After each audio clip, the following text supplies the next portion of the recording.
There is a moment in season 2 of Regular Show where Mordecai is standing in front of a girl he likes and he cannot speak. He had a plan. He has always had a plan. Mordecai is the kind of person who makes plans. He thinks things through. He considers the angles. He runs the scenarios in his head long before the moment arrives. And the moment has arrived. Margaret is right there. The coffee shop is closing. The light is right. Rigby is not in the way for once. Everything that needed to align has aligned.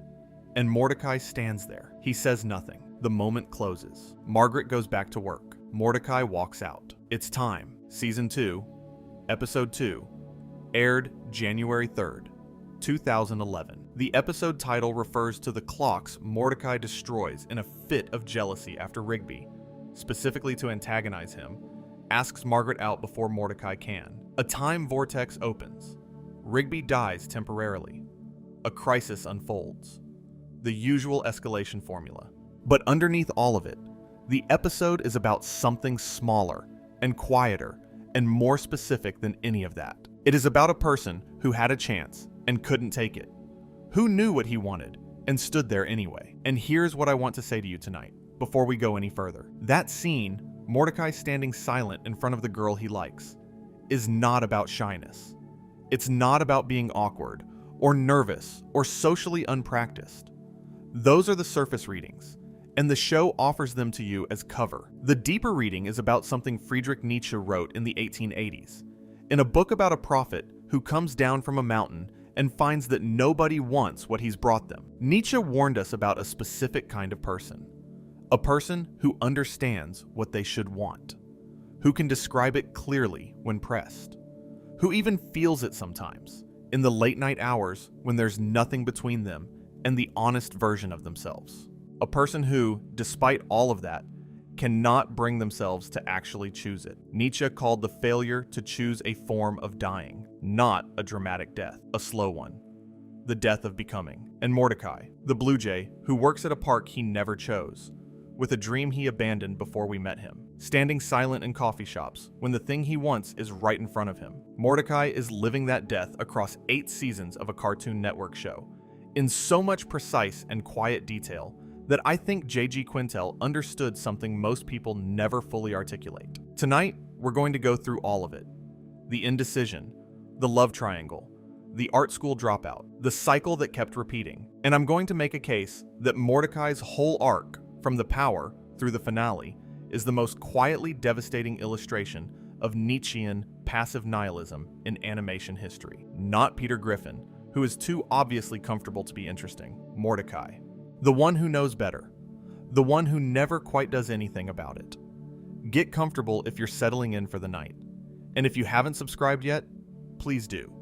It genuinely helps us keep making these. Let's start with what Nietzsche actually said. In Thus Spoke Zarathustra, published between 1883 and 1885, Nietzsche introduces the concept of the last man, the final destination of a society that has stopped striving. The last man lives in comfort, avoids risk, wants small pleasures, and calls this happiness. He blinks when he tells you he's found it. The blinking is the tell. The blinking is the physical expression of a mind that has stopped reaching. But Nietzsche's other major concept, and the one that matters for Mordecai specifically, is what he calls active versus passive nihilism. And the distinction is crucial because most people who've heard of Nietzsche assume his complaint was about people who just sit around doing nothing. That's not right. Passive nihilism is more precise and more painful than that. Passive nihilism is what happens when a person has looked at the emptiness, has felt, genuinely felt, that their current life is insufficient, and then turned away from it. Not toward something better, toward something comfortable, toward entertainment and routine and the specific relief of not having to face themselves for another few hours. The passive nihilist is not unaware. That's the tragedy of it. The passive nihilist knows. And the knowing makes the choosing not to act even more damning than simple ignorance would be. Peter Griffin, the comparison the other video essay makes, doesn't know. He has been assessed at an IQ of 70, and his response was to find a way to use the diagnosis. He is a different and less interesting problem. He is the soil so depleted that nothing can grow in it. Mordecai has fertile soil. Mordecai is a talented artist. Mordecai is capable of genuine feeling and genuine reflection. Mordecai can describe what he wants with clarity. He dropped out of art school, not because he had no ability, but because he was afraid of how a specific teacher had assessed his portrait work and decided that the risk of continuing was worse than the safety of leaving. He is someone who has all the equipment for a genuine life and keeps not using it. That's the more disturbing version. That's the one that maps onto more of us. Now, let me walk you through the spiral. I said the structure of this video is a spiral, starting with one scene, expanding outward, circling back, until the original scene means something completely different at the end than it did at the beginning. The scene is Mordecai standing in front of Margaret, silent. The first ring of the spiral is the most obvious. What that silence costs him in the moment. It's Time is the clearest episode of the whole series about Mordecai's specific brand of paralysis because it isolates the mechanism. The plan exists. The opportunity exists. The feeling exists. The show never doubts that Mordecai genuinely wants to be with Margaret, that the feeling is real. And then the moment comes and nothing happens. He can't say the thing. And here's what's philosophically interesting. Rigby can see it. Rigby, who is supposed to be the irresponsible one, the one who doesn't think things through, walks up to Margaret and asks her out.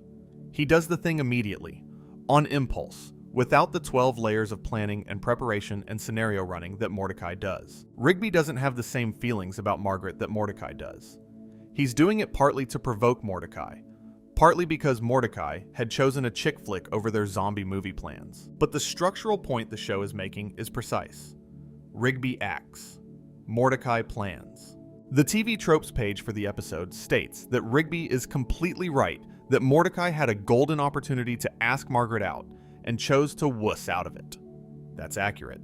But I want to go further than the word wuss out, because that frames it as a character failing of the ordinary kind, the kind that implies he just needs more courage.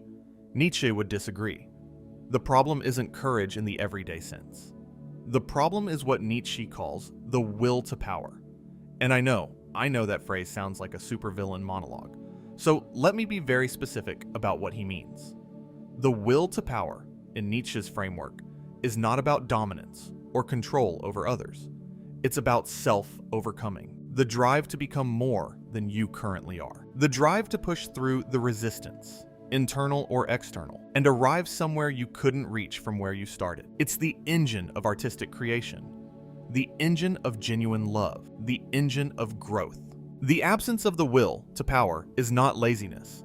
Laziness is neutral. The absence of the will to power is the specific experience of wanting something real and being unable to generate the internal energy required to move toward it. The gap between knowing and doing, between planning and acting, between the moment and the silence. Mordecai is chronically stuck in that gap, and the show builds every season around him being unable to cross it. Second ring of the spiral, what the silence costs him over time. By the time Stake Me Amadeus arrives, the season 4 finale, aired August 12th, 2013, Mordecai has been managing his feelings about Margaret for 3 seasons. 3 seasons of coffee shop visits, of double dates arranged under the cover of Rigby and Eileen's dynamic, of situations that came close and situations that dissolved. 3 seasons of planning and not quite acting.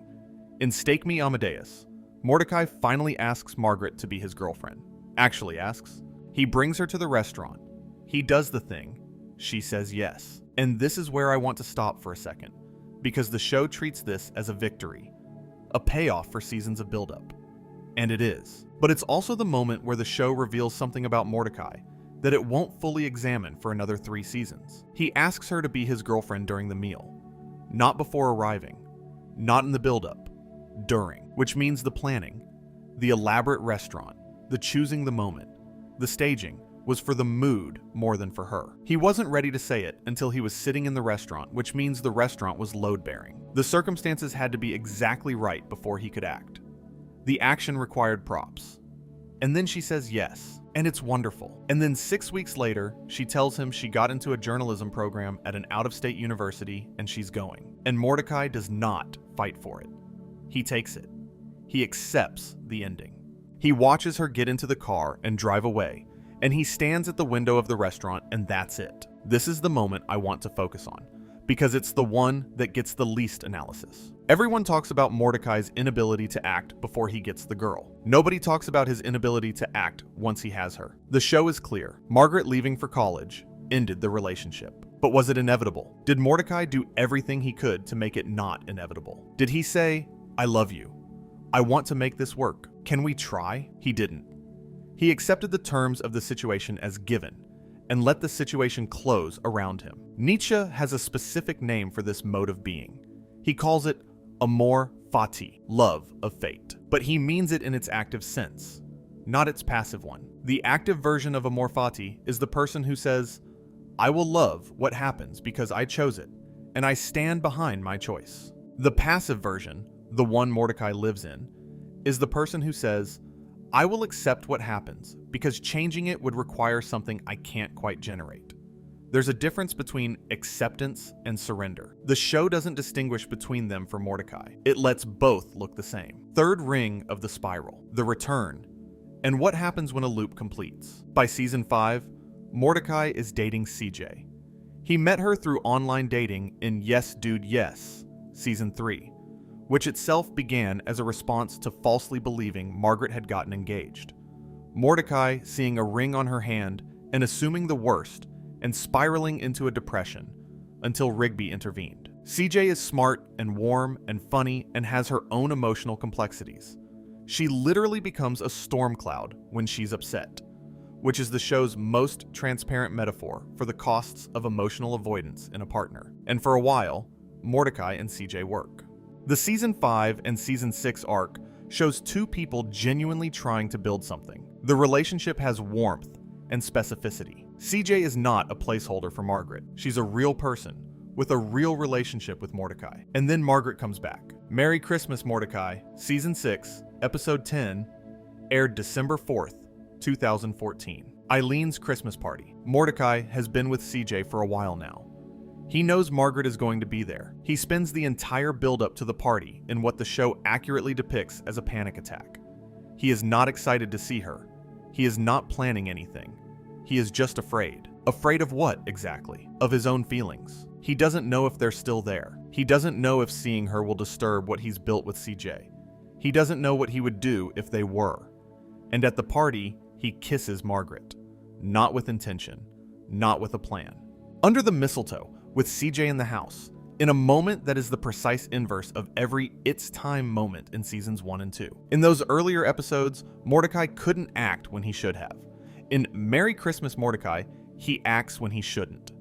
The impulsive kiss happens not because he chose it, but because the moment collapsed his control, and he had nothing underneath his plans but the unresolved feeling he'd never actually dealt with. Because here's the thing. The spiral is trying to show you. Mordecai never dealt with it. He never chose Margaret fully. He never chose to let her go fully. He moved to CJ while carrying Margaret, and the weight of the undecided thing finally expressed itself in a moment he couldn't control. That's not weakness exactly. That's what happens when you keep choosing comfort over resolution. The unresolved things don't disappear. They wait, and they come out sideways. Now, I want to go deeper into the philosophy, because I've been using Nietzsche's framework without fully explaining the specific concept that matters most for understanding Mordecai. Nietzsche talks about the eternal recurrence. It's a thought experiment. Imagine that a demon appears to you and tells you that your life, this exact life, every moment of it, every choice, will repeat infinitely. You will live this life again and again forever, with no variations and no escape. What is your reaction? Nietzsche says this thought experiment reveals everything important about how a person is living. If the idea fills you with horror, if the infinite repetition of your life sounds like a punishment, then you are living inauthentically. You are in a life you didn't truly choose, or chose by default, or chose by allowing things to happen to you rather than actively determining them. The life is insufficient, and the thought of repeating it forever makes the insufficiency undeniable. If the idea fills you with something closer to peace, if you could genuinely say yes to the infinite recurrence, then you are living with enough genuine engagement and enough authentic choice that the repetition would not be a curse, but a confirmation. Now apply this to Mordecai, the structure of regular show, where each episode resets, where Mordecai's romantic situations repeat in slightly different configurations, where the same pattern of wanting and not quite acting plays out across 8 seasons. Is the eternal recurrence made literal? The show is already running the experiment. Mordecai is already living the same life, in broad structural terms, again and again. He encounters the moment. He hesitates. The moment passes, or goes wrong. He resets. He encounters the next moment. If you showed Mordecai the tape of his own life in Season 5 and asked him, "Would you live this again?" he would be horrified. And the horror would be the tell. The horror would reveal what the show is slowly, carefully building toward. That Mordecai is not in the life he chose. He is in the life that happened to him while he was planning the life he wanted. He is at a park job because after art school and the insecurity and the dropping out, this was what was available. And he stayed because staying is easier than the alternative. He is with the people he's with because they're there. He wants what he can't have and keeps not quite reaching for it. And the pattern repeats. That's passive nihilism. That's the specific thing Nietzsche was warning about. And here's the part that makes Mordecai the more interesting case than Peter Griffin. Peter Griffin never has the horror. He looks at the tape of his own life and finds a way to use the information. He is post-horror. He has metabolized the emptiness into comfort so thoroughly that the horror can't land. Mordecai has the horror. He has it every time. In its time, the horror of not acting drives him to destroy the clocks. The horror is real and present, and then it passes, and the next situation begins. And the horror that drove the last crisis is not converted into a different choice. It's just held, accumulated. And the accumulation over 8 seasons is one of the most precisely rendered portraits of what Nietzsche called the sleepwalker, the person who is aware that something is wrong and cannot generate the energy to change it. Fourth ring of the spiral, the art. I want to spend time here because it's the dimension of Mordecai's arc that doesn't get enough credit. Mordecai is an artist.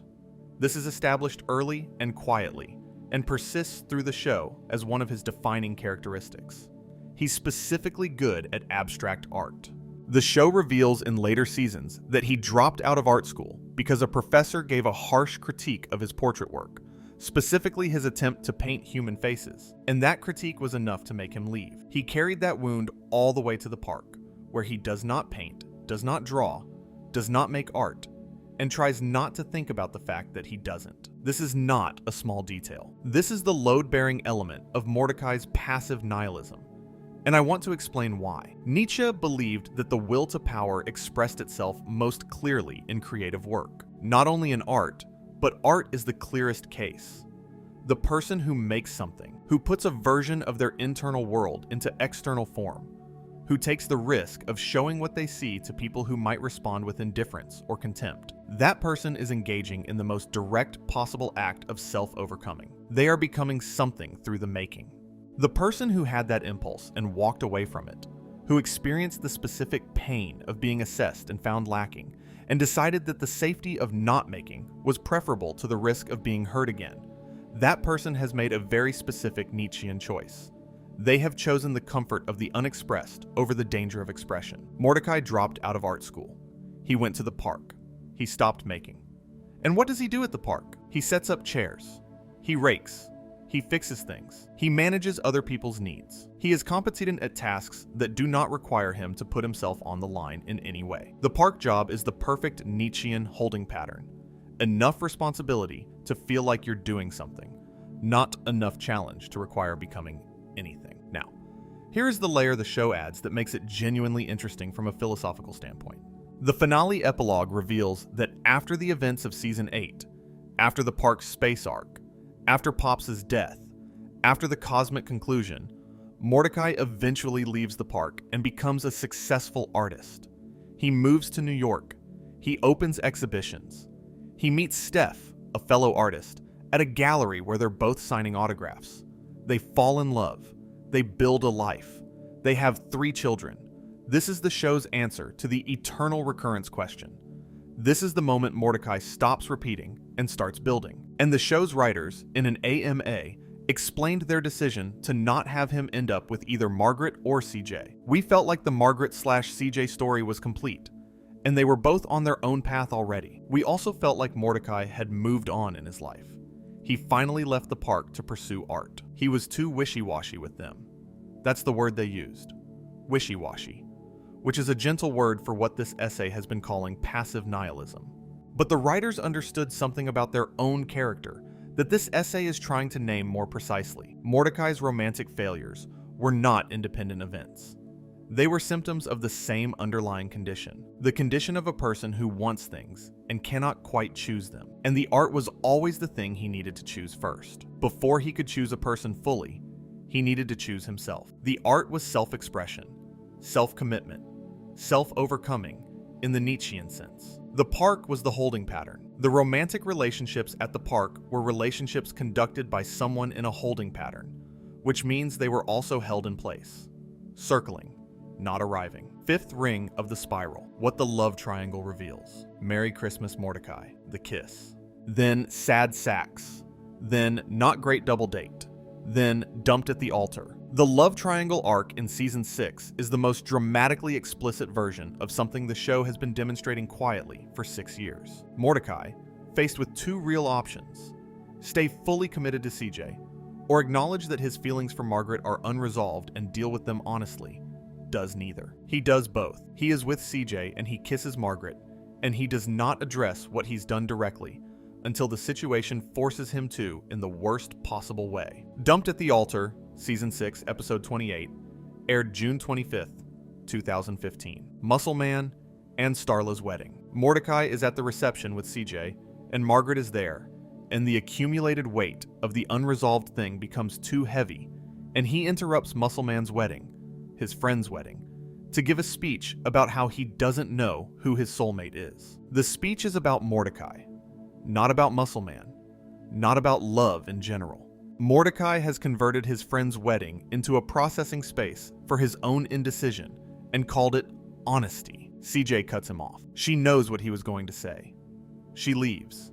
She does not speak to him again in the series. Word of God confirms she eventually cut ties with everyone in the group. Here is the Nietzschean reading of this scene. Mordecai's speech is not an act of will. It is an act of collapse. He is not choosing. He is finally, after months of avoiding the choice, having the choice make itself for him through the weight of its own postponement. This is what happens to the passive nihilist when the accumulated pressure of unresolved things becomes too great. Not a breakthrough, not a decision, a spillage. The pressure expressing itself not because he guided it, but because he couldn't contain it anymore. Nietzsche distinguishes between action and reaction.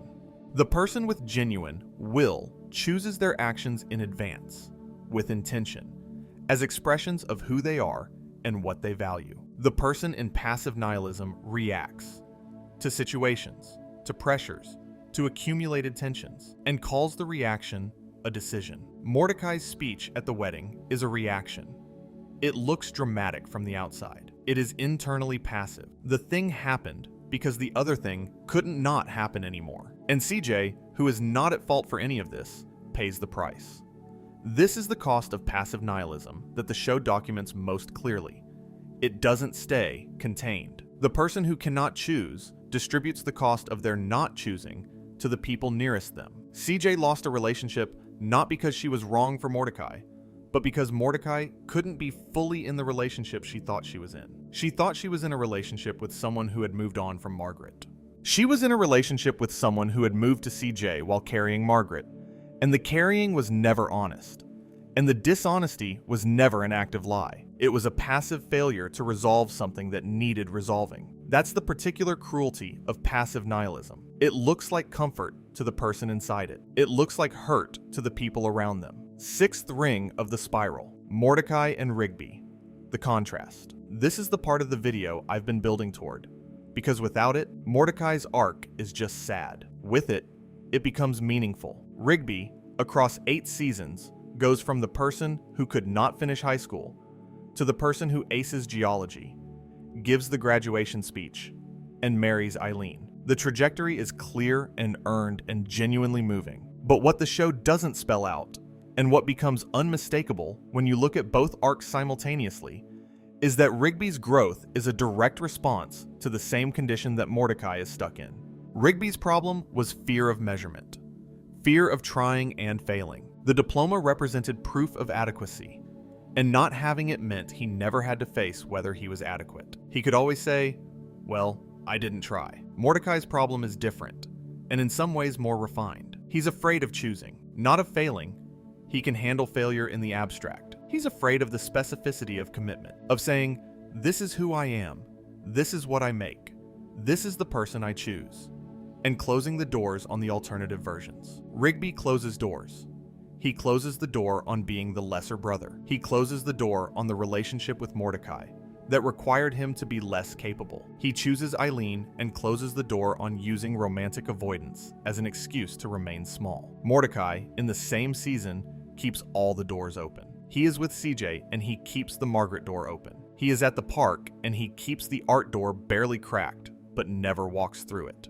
He is in his life, but not in his life, adjacent to his choices rather than inside them. And Rigby's graduation, in the season 7 finale, contains the show's most honest moment of Mordecai looking at what his passive nihilism has cost him. The Rigby's Graduation Day special, aired June 30th, 2016, makes Mordecai's jealousy explicit. He admits it. He has liked being the one who was slightly more successful. He has liked the comparison. He has, in some quiet way, needed Rigby to be less so that being stuck himself didn't look like being stuck. And now, Rigby is graduating. Now, Rigby is in the relationship. Now, Rigby is, in the specific ways that matter, ahead. And Mordecai, who went to high school, who has the diploma, who had every structural advantage that Rigby lacked. Mordecai has nothing finished, nothing completed. He is, in the season that Rigby graduates, the one whose life is unfinished. That's the show's most devastating philosophical observation, and it makes it without ever saying it directly. The person who knew better, the one who saw clearly, the one who had all the equipment for the genuine life. That person is behind the one who is scared and faced the fear anyway. Because having the equipment is not the same as using it. And seeing clearly what you want is not the same as choosing it. The passive nihilist has better maps than everyone else. The maps just never get him anywhere because he keeps looking at them instead of walking.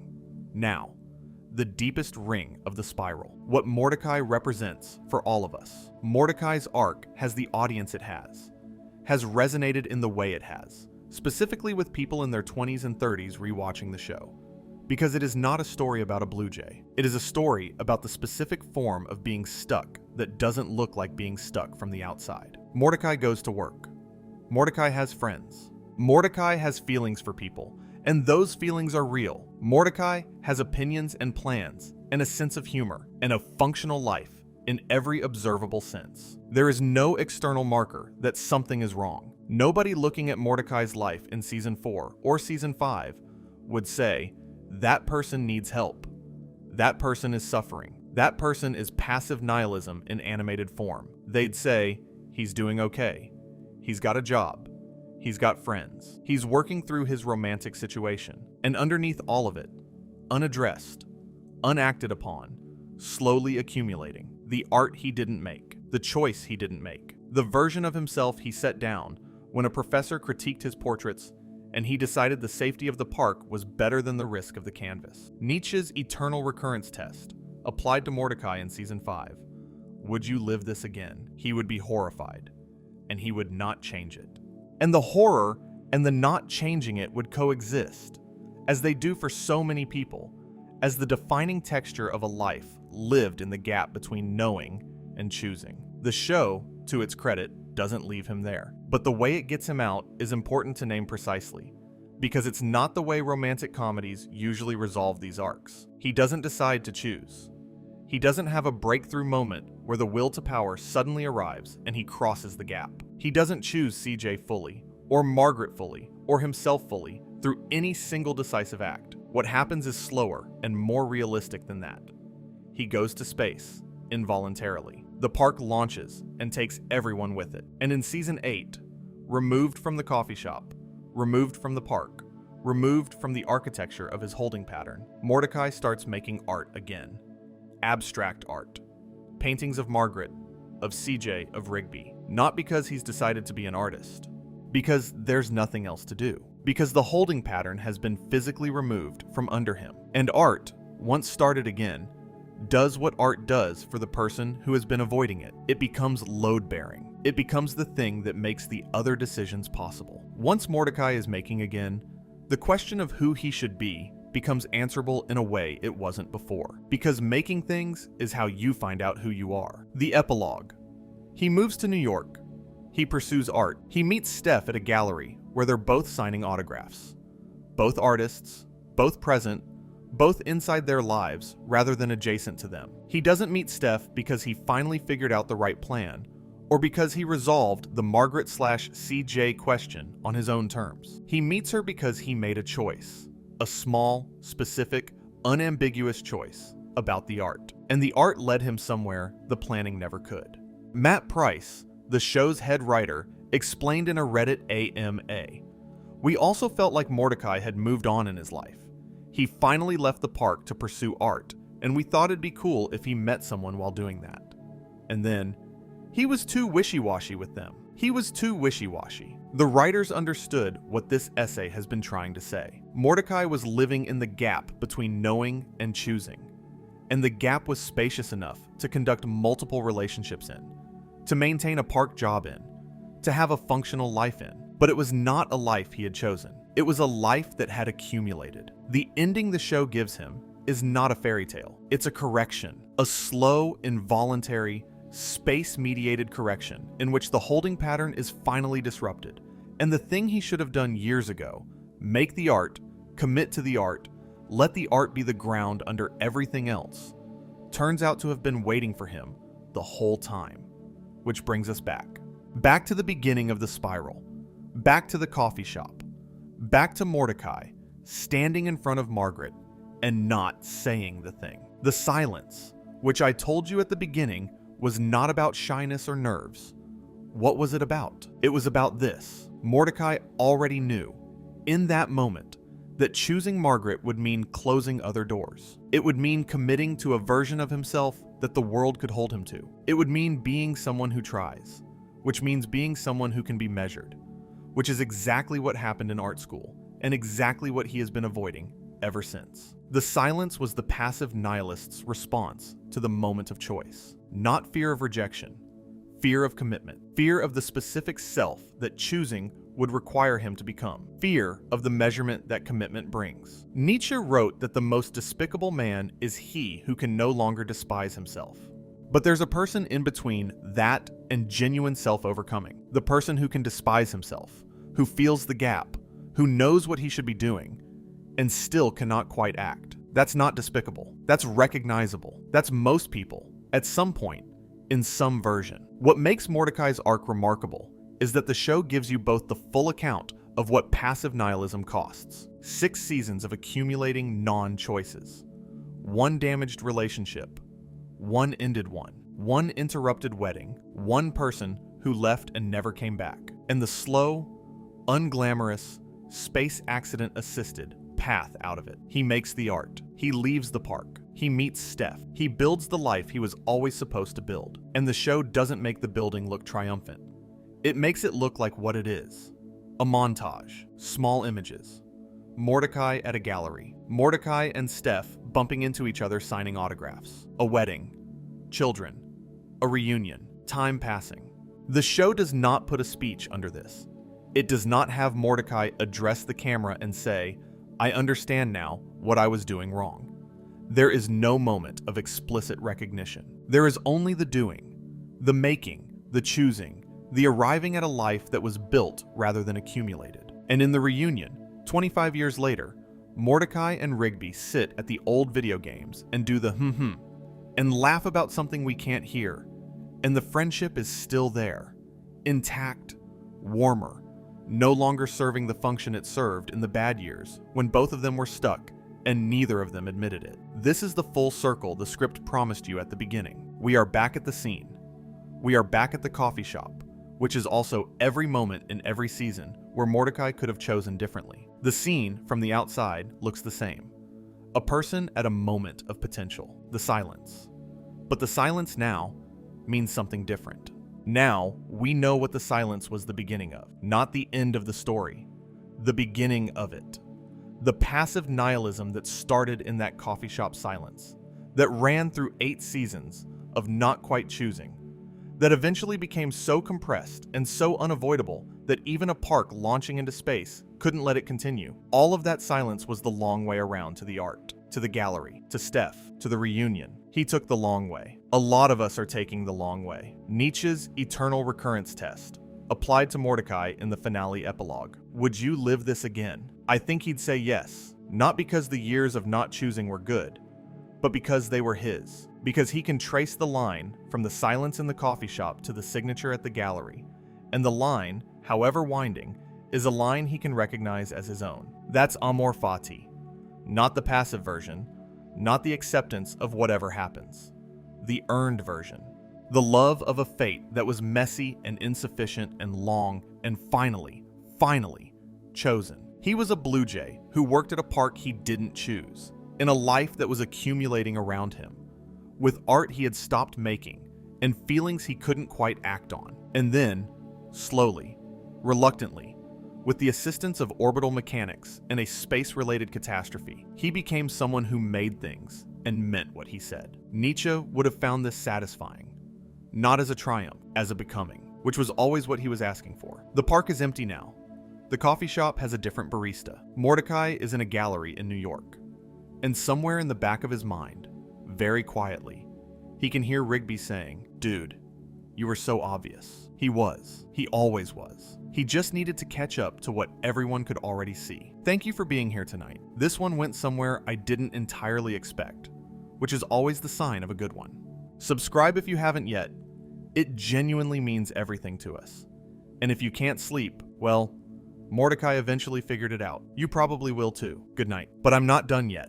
I want to go deeper on several threads I introduced and didn't fully unravel. Let me start with the art school dropout, because it's the founding moment of everything, and it doesn't get the analysis it deserves. The show tells us Mordecai dropped out of art school. It doesn't linger on this. It's established as backstory, as context, as the explanation for why a blue jay with genuine artistic talent is raking leaves at a park. But if you sit with what it actually means to have walked away from the thing you're made for, not because you weren't talented enough, not because the path wasn't available, but because someone said something that hurt, and you decided that the risk wasn't worth it. That's not a small biographical detail. That's the central choice the entire show is built around.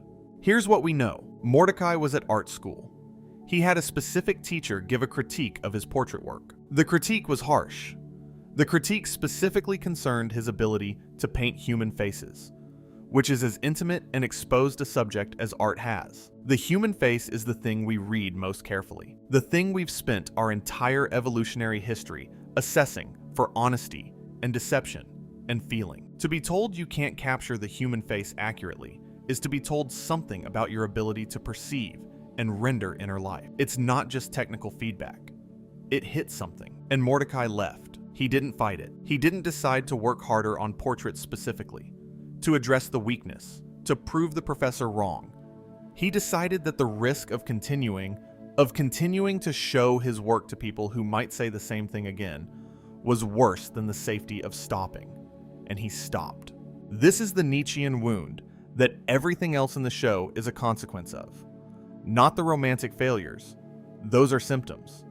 Not the park job, that's the holding pattern. The wound is this: Mordecai had the will to power functioning, had it working, was in the place where it could grow him into something, and then one moment of painful assessment was enough to make him decide that the growth wasn't worth the risk. Nietzsche had a word for this specific failure. He called it decadence.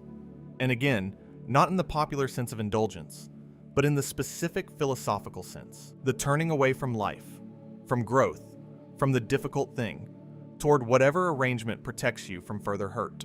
Decadence, for Nietzsche, is what happens when the energy that should be directed outward, toward making, building, becoming, turns inward and becomes defensiveness, becomes protection, becomes the careful construction of a life that cannot be assessed and therefore cannot fail. The park is Mordecai's decadent arrangement. He cannot fail at raking because nobody is keeping score on raking. He cannot be assessed on his portraits because he has stopped making portraits. He has built a life in which the specific thing that hurt him, the honest measurement of his creative work, is completely absent. He is safe from the thing that wounded him. He is also, as a result, safe from everything the thing that wounded him could have given him. The drop from art school to the park is not a fall. It is a defensive move. And like all defensive moves, it works. Nothing else hurts Mordecai the way the art school critique did. The park cannot wound him that precisely, because nothing at the park requires him to show who he is. Nothing at the park asks him to be seen, which is exactly why the romantic relationships that form at the park keep failing in the specific way they fail. Let me be precise about this. Mordecai's romantic relationships with Margaret, with CJ, with whatever almost relationships happen in the early seasons before either of them, fail not because of timing or circumstance or the show's narrative requirements. They fail because Mordecai is, at the park, the person who left art school. He is in his defensive arrangement. He is the person who has decided that being seen is too dangerous, and romantic love, genuinely pursued, requires being seen. It requires showing someone who you are and letting them respond to the real version. Mordecai can't do that, not fully, not from inside the holding pattern. He can approximate it. He can have real feelings and genuine warmth and moments of authentic connection. The show makes clear that his feelings for both Margaret and CJ are real, but they're real feelings filtered through a person who has already decided, at the foundational level, that showing himself fully is the one risk he cannot take. And that filtering, that protective distance between Mordecai's inner life and the expression of it, is exactly what makes him too wishy-washy. The wishy-washiness is the filter, not the feeling. Now here's the piece that connects the art and the romantic failures most directly. In the epilogue, when Mordecai becomes a successful artist, when he opens exhibitions and meets Steph at a gallery, the show tells us he is painting abstract art inspired by his time at the park and the relationships he formed. The subject matter of his mature work is specifically the experiences he was having during the seasons we watched. Margaret, CJ, Rigby, the park, the failure and the grief and the long years of the holding pattern. He was making his life into art, but only after the life had happened, only in retrospect, from a position where the specific things that hurt could be approached as material rather than as threat. This is the painful irony at the heart of Mordecai's whole arc. The experiences he was living through, the not choosing, the accumulated loss, the love triangle disaster, the interrupted wedding, were the experiences that eventually made him an artist worth looking at. The passive nihilism was the compost. The withdrawal and the fear and the long years of accumulating instead of choosing became, when he was finally ready to make, the content of the work. This is not unusual for artists. Many of the most meaningful creative work comes from a period of apparent stagnation, years of not making, that were actually years of absorbing and processing, without the person knowing they were processing. What looks like paralysis is sometimes incubation. But here's what Nietzsche would point out. The incubation only pays off if you eventually make. If the stagnation remains stagnation, if the paralysis never converts into action, then the years of absorbing and processing were just years of absorbing and processing. The compost only becomes garden if someone plants something in it. Mordecai had to be launched into space to start planting, involuntarily, without a plan, without deciding he was ready. And that's either the show's most hopeful observation or its most brutal one, depending on how you look at it. The hopeful reading: he got there. However it happened, however long it took, he eventually made the thing. The brutal reading: it required removing him entirely from the environment he had carefully constructed to protect himself before he could do the thing he was supposed to be doing all along. Both readings are true. The show lets both be true. Let me spend time on CJ specifically, because she gets less analysis than Margaret in most discussions of this show, and I think she's the more philosophically interesting figure in Mordecai's romantic arc. CJ, Cloudy J, voiced by Linda Cardellini, is a cloud person, literally. She is a humanoid made of clouds and weather, and when her emotions become too intense, when she is hurt or angry or betrayed, she becomes a storm. Not metaphorically, physically. She transforms into a literal hurricane. This visual metaphor is the show at its most transparent. CJ has the same problem Mordecai has.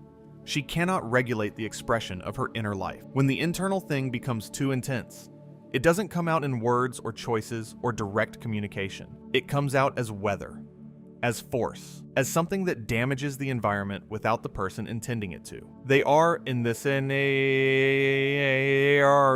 sense, a perfect match.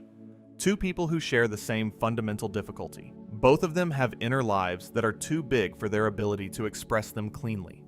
Both of them have feelings that, when unmanaged, create chaos.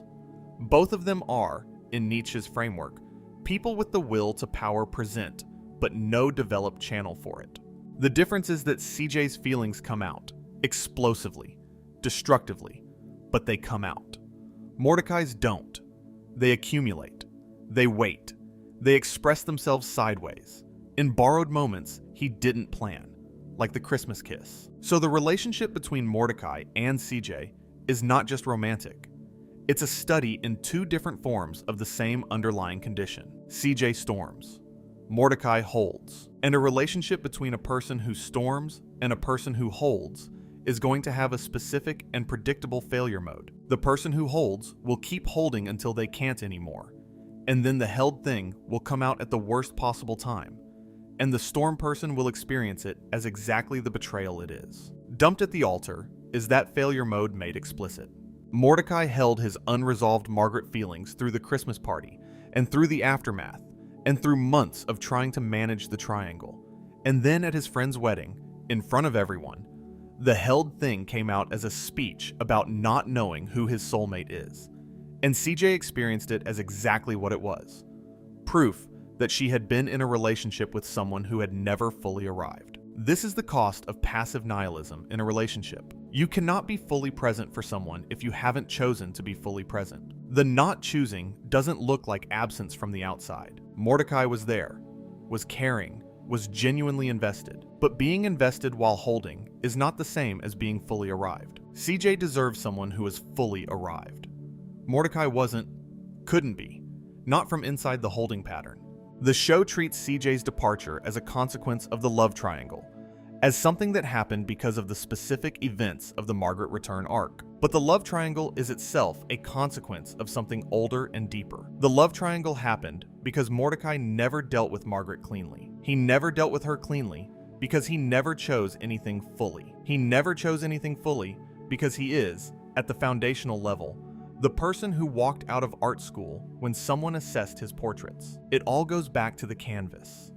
Everything goes back to the canvas. I want to take a detour here, a tangent that I think actually leads us somewhere important, and talk about J.G. Quintel himself, because Mordecai is a self-insert character in a way that matters for this analysis. J.G. Quintel is the creator of Regular Show. He voices Mordecai.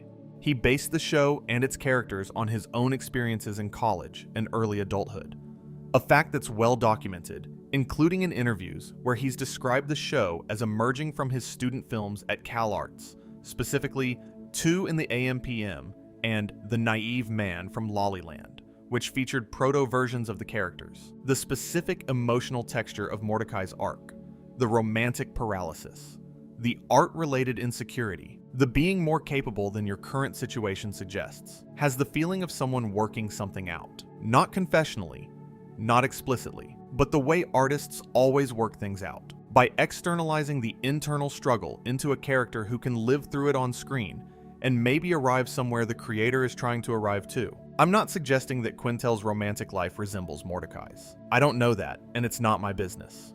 What I'm suggesting is that Mordecai's specific fear of creative assessment, of being seen and found lacking, has the texture of something known from the inside. The specificity of the art school dropout detail, the specificity of the portrait critique, the specificity of a talented person spending years at a job that doesn't ask them to show themselves. That specificity is what makes Mordecai resonate with audiences in their 20s and 30s. Not the animated setting, not the supernatural escalation formula, the specific feeling of being capable of something real and not quite doing it, year after year, while life happens around the edges of the thing you're not doing. The show is an act of Nietzschean self-overcoming for Quintel in the most literal sense. He made the thing. He showed it.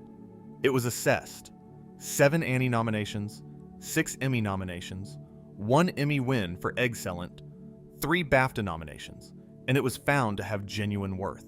He crossed the gap that Mordecai couldn't cross for 8 seasons.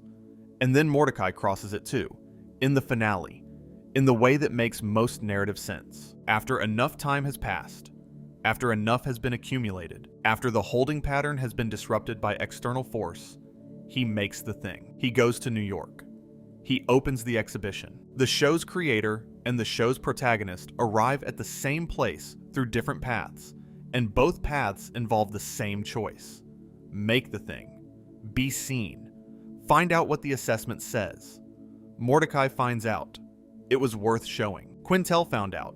It was worth showing. The portrait that Mordecai's professor said wasn't good enough was, it turns out, a beginning, not a conclusion. Let me come back to the philosophical core, because I've been circling it, and I want to drive it home. Nietzsche's problem with the passive nihilist, the person who knows the gap and doesn't cross it, is not moral.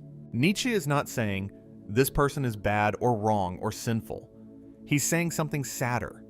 He's saying this person is wasting the only thing that matters, which is the finite and specific time they have to become something. The passive nihilist does not choose the comfortable life out of genuine love for comfort. Peter Griffin loves comfort. Mordecai doesn't. Mordecai is uncomfortable in his life. Every episode demonstrates his discomfort.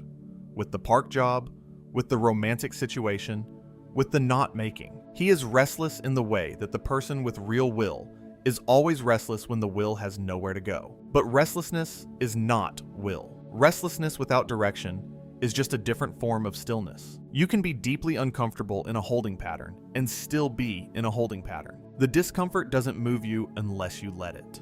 This is what distinguishes Mordecai from Rigby in the season 7 arc, and why Rigby's graduation lands so hard when you're watching it in the context of what Mordecai is doing in the same season. Rigby converted his discomfort into action. He went back to high school. He took the test. He faced the measurement. He let the discomfort be the engine instead of just the texture of being stuck. Mordecai, in season 7, is still accumulating. He's watching Rigby grow and feeling the jealousy and naming the jealousy, which is progress actually. Naming it is progress, but not yet converting it into movement. He's not yet ready. The space accident is still a season away. And that gap between Rigby graduating in season 7 and Mordecai leaving the park in the finale is the show's most honest observation about the different tempos of growth. Some people convert the discomfort early. Some need more time. Some need to be launched into space. The story doesn't judge the tempo. It just shows it. What Nietzsche would say, what I think the show is saying in its specific and quiet way, is that the tempo matters less than the direction. Mordecai is slow. Mordecai takes the long way, but he arrives. He makes the thing. He chooses the art. And the art leads him somewhere the planning couldn't. The slow becoming is still a becoming. The long way around is still arrival. Let me spend a few minutes on something I've been holding in reserve. The specific way Mordecai's passive nihilism expresses itself through his relationship with Rigby. Because this is the dimension of it that the show demonstrates most continuously and most intimately. Mordecai and Rigby's friendship is built on a specific and slightly uncomfortable dynamic that the Rigby script addressed from Rigby's side. Now I want to address it from Mordecai's. Mordecai needs Rigby to be less capable, not consciously, not as a calculated strategy, but the architecture of the friendship, the way Mordecai has always positioned himself as the more responsible one, the one with the diploma, the one who graduated, serves a very specific function. It lets Mordecai feel okay about being stuck. If you are in a holding pattern and the person next to you is also in a holding pattern, your holding pattern feels like a state rather than a failure. It's ambient. It's just how things are. But if the person next to you starts moving, if Rigby goes back to school, if Rigby graduates, if Rigby is in a relationship that works, and building a life that has genuine forward momentum, then suddenly your holding pattern is visible by contrast. Suddenly, it's not ambient. Suddenly, it's a choice you're making. Mordecai's jealousy in the graduation episode is real, and the show treats it honestly, which I appreciate. He admits it. He names it. He says, I liked being ahead. I used your being behind as a way to feel okay about my own stagnation. That's the most honest thing Mordecai says in the entire show. More honest than anything he says to Margaret or CJ. More revealing than any of the romantic drama, because it names the mechanism that kept the passive nihilism sustainable. The comparison. The feeling of being slightly more than someone else, as a substitute for the feeling of becoming something yourself. Nietzsche calls this ressentiment. Not resentment in the ordinary sense, but the specific emotional structure of a person who has stopped believing they can rise and has converted that stopped belief into a way of feeling okay by looking at who is below them. Peter Griffin does this to Meg in an extreme and cruel form. Mordecai does it to Rigby in a mild and ambient form that neither of them would name as such. But it's there. It has been there since season 1. The slight condescension of the person with the diploma toward the person without it. The slight need for Rigby to be the one who causes things, who makes the disasters, so that Mordecai can be the reasonable one, the one who's doing better. When Rigby graduates, the comparison collapses. The structure that kept Mordecai's stillness feeling like a position rather than a failure is gone. And the gap between where Mordecai is and where he could be becomes, finally, unavoidably, visible. He sits with it. He doesn't immediately convert it. He's not Rigby. He doesn't do it with one decisive return to high school. He sits with the gap for another season, and then space takes them, and then eventually he makes the art. But the graduation is what made the gap undeniable, and the undeniability of the gap is what made the rest possible. There is a specific passage in Nietzsche's Thus Spoke Zarathustra that I want to cite, because it seems written for Mordecai almost precisely. Zarathustra says to a young man, "You say you believe in Zarathustra, but what does Zarathustra matter? You are my believers. But what do all believers matter? You had not yet sought yourselves, and you found me. Thus do all believers. That is why all faith amounts to so little." The passage is about the danger of finding a philosophy, or a teacher, or an external framework to organize your life around, rather than doing the work of finding yourself. The person who adopts Zarathustra's values wholesale has not done the work. They've just replaced one comfortable structure with another. What Mordecai keeps doing, across 8 seasons, is adopting temporary frameworks and calling them choices. He organizes himself around Margaret in seasons 1 through 4.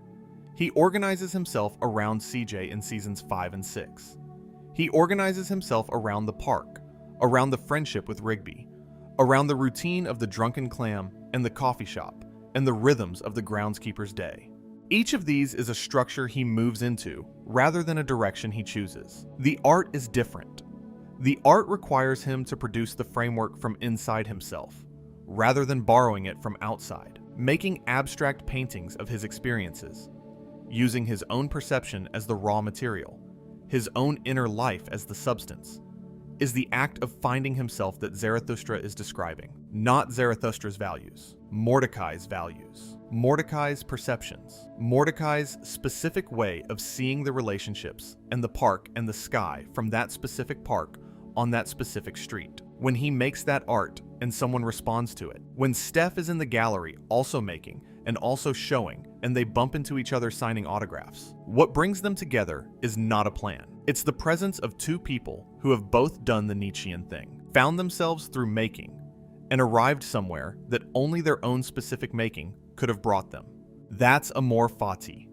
That's the love of a fate that could only have been reached by the specific, winding, space-assisted, too long path that Mordecai took. He gets there. He was always supposed to get there. He just needed to make the thing first. Let me do something I haven't done yet in this essay, which is talk about what Mordecai represents for the specific audience that loved this show most intensely. Regular show premiered in September 2010. Its core audience, the people who grew up watching it in real time, who have the deepest emotional relationship with it, were roughly 10 to 16 when it started. They are now in their late 20s and early 30s. They are at the exact age where Mordecai's specific problem becomes most recognizable. Late 20s, early 30s. The age when it starts to become undeniable that some of the doors that felt open are beginning to close.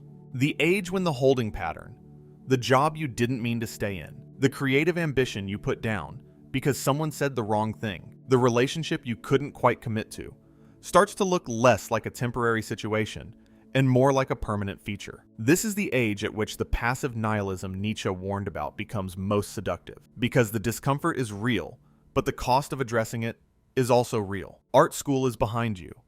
The window for certain choices is narrowing. The comparison to people around you who seem to have figured it out, who have the relationship, the career, the work they believe in, is unavoidable, and you watch regular show again. And Mordecai doesn't look like a cartoon character. He looks like a version of something you recognize in yourself or in people you know. The capable person who is managing their capability rather than using it. The person who feels things intensely and cannot quite act on what they feel. The person who has a plan and can't execute it. The person who is not failing, who is, from the outside, doing fine, and whose fineness is the problem. The passive nihilist doesn't look like they're suffering. That's the whole point. They look okay. They have a job, and friends, and a place to live. From the outside, there's nothing wrong. From the inside, if they're honest in the late night hours, there's the art they stopped making. There's the conversation they didn't have. There's the door they haven't walked through, because walking through it would mean being assessed. And then Mordecai, who is animated and blue, and has a park job and a friendship with a raccoon, looks at the camera in some indirect way and says, "I liked it when you were behind me. I liked being the one who was slightly ahead." And that lands. That lands harder than it should for a cartoon. It lands because the show has spent years building the context for it, and because it is the most honest naming of a mechanism that most people living inside it have never managed to name. You can feel okay about being stuck if someone near you is more stuck. The comparison is the comfort. The comparison is also, if you're honest, the prison. Mordecai says it out loud. At Rigby's graduation, in the season 7 finale of a children's animated show. And the audience that has been watching since 2010, that audience is now old enough to know what he means. Not as a character, as a description. There is one final thing I want to say before I bring the spiral all the way back. The show ends with Mordecai as a successful artist, married to Steph, with 3 children, at a 25-year reunion with the people he worked with at the park. He is happy, not in a resolved, finished, nothing left to figure out way, but in the way that people are happy when they've stopped avoiding the thing and started doing it. The imperfect happiness of a person who has made their peace with their own history. The show gives him this ending not as a reward for having been good. He wasn't always good. He was wishy-washy with Margaret and CJ, and he hurt them through his inability to choose. And he hijacked Muscle Man's wedding to process his own feelings, and none of that is excused or forgotten. It gives him the ending as a consequence of finally choosing, as the specific result of one decision: leave the park, make the art, that was available to him much earlier, and that he couldn't quite access until the conditions were right, which is to say, until he was ready, which is to say, not until after the space accident. Nietzsche's eternal recurrence. One last time. Mordecai at the reunion. 25 years. Rigby next to him, both of them older, both of them laughing at something at the old video games. 3 children somewhere behind him. Steph with Eileen. The park around them, managed by Benson, maintained by Skips in jean shorts. Would he live it again? I think he would. Not because the years of holding and not choosing were worth it exactly. He would probably change some things, if he's honest. He would have gone to the gallery sooner. He would have talked to Margaret differently, talked to CJ differently, gone to New York a decade earlier. But the life is his. The art is his. The children who are Blue Jay and Bat hybrids, impossibly specific and specific in the way that only a real life produces, those are his. And he arrived at them through the specific, winding, passive nihilism, then correction path that he took. The path was his. He could not have arrived at Steph through a different path, because Steph is a fellow artist, and he only becomes a fellow artist after all of it. The art school, and the park, and the 6 seasons of romantic non-choosing, and the space and the return. All of it was the compost. All of it became the work. He would live it again, with some changes. But yes, that's as close to amor fati as Nietzsche would accept. Not perfection, not the ideal life executed flawlessly. The life you can look at and say, that was mine. I stand behind it. Even the parts I would change. He can say that. By the end, he can say that. And so we return to the beginning, the coffee shop. Mordecai standing in front of Margaret, silent. The silence is still there. It always will be. It was the beginning of everything. The holding pattern, the park, the not making, the 6 seasons of almost. The silence is where the passive nihilism started, in the most specific and concrete way, but it is also the beginning of the art. The silence is what he eventually painted. The experience of wanting something and being unable to say so. That specific, terrible, very human experience is exactly the kind of material that a genuine artist works with. Not despite having lived it, because of it. He was standing in the coffee shop and he couldn't speak. And eventually, years later, at a gallery in New York, he showed people what that silence looked like from the inside. And someone walked by and looked at it and stopped. And that's where it started. The part that mattered. The part that was worth all of it. Nietzsche would have looked at the whole arc. The dropout. The park. The holding pattern. The not choosing. The space accident. The gallery. Steph. And said, yes, that is what becoming looks like when it takes the long way. Not the Ubermensch, the ideal strider who overcomes early and cleanly. Something messier and more real than that. A person who knew what he was supposed to do and spent years not doing it, and then, finally, did it. Slowly. Imperfectly. Better late than the alternative. Mordecai made the thing. He was always going to make the thing. He just needed more time than Nietzsche would have liked. Most of us do. Thank you for being here tonight. For following the spiral all the way from the coffee shop back to the coffee shop, and finding something different there at the end. If you want more of this, more of the late night philosophy inside animated shows that were supposed to be for kids, subscribe. We'll keep making them. And if you're in your own holding pattern tonight, if there's a thing you've been meaning to do and haven't quite gotten to, you have time. Mordecai had time. The gallery was waiting. It'll be there in the morning. Good night. I want to add one more layer that I haven't fully addressed. The way the show uses its own structure, the escalation formula, the reset, the weekly adventure format, to say something about Mordecai specifically. Regular shows' escalation formula works like this. An ordinary situation becomes extraordinary. The mundane generates the cosmic. 2 groundskeepers arguing about who has to rake becomes a supernatural disaster that threatens everyone. This formula is the show's signature, and it works for 10 different structural reasons. But in the context of Mordecai's arc, it does something else too. The escalation formula is a way of letting consequence happen without choice. In a regular show episode, Mordecai rarely has to make a hard choice that changes his life. Instead, circumstances escalate around him. A crisis emerges. The crisis is resolved through effort, and sometimes luck, and sometimes a combination. And Mordecai is back where he started. He has not chosen anything. The situation has been navigated. This is structurally the most comfortable format possible for a passive nihilist. A life organized so that circumstances do the heavy lifting, so that effort is required for crisis management, rather than for self-construction.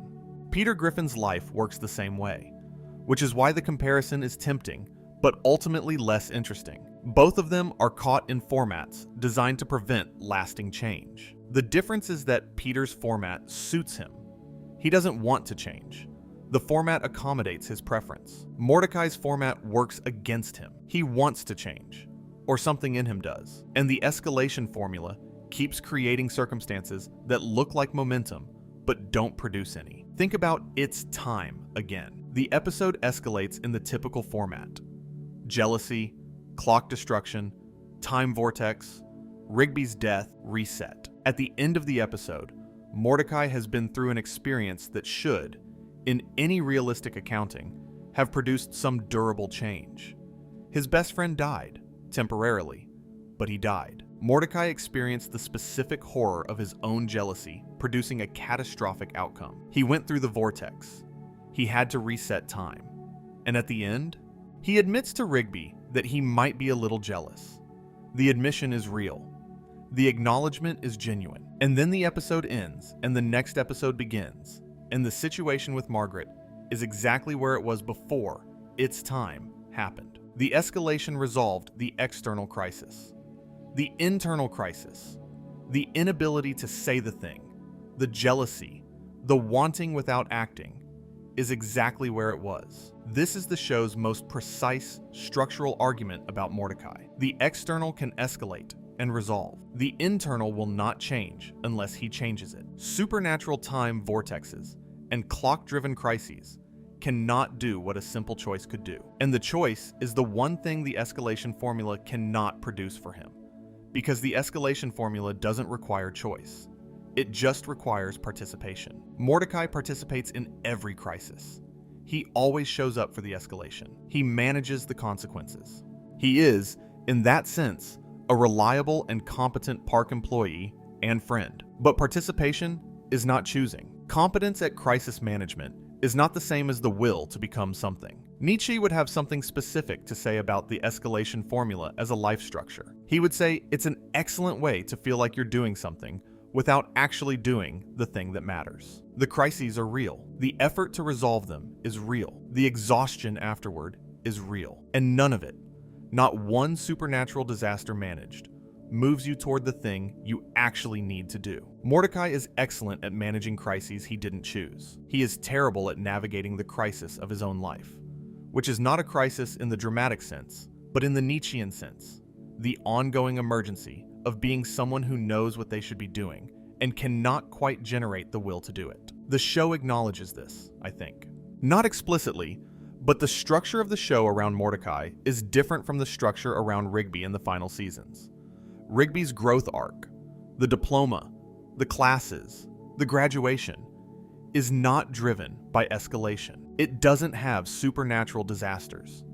It has Rigby going back to high school and taking geology and going to the field trip and studying in his room while Mordecai asks him why he's studying so hard. It's mundane. It's undramatic. It's just someone doing the thing. Mordecai's growth doesn't come from the escalation formula either. In the end, it comes from the quieter and more mundane decision to leave the park and make art.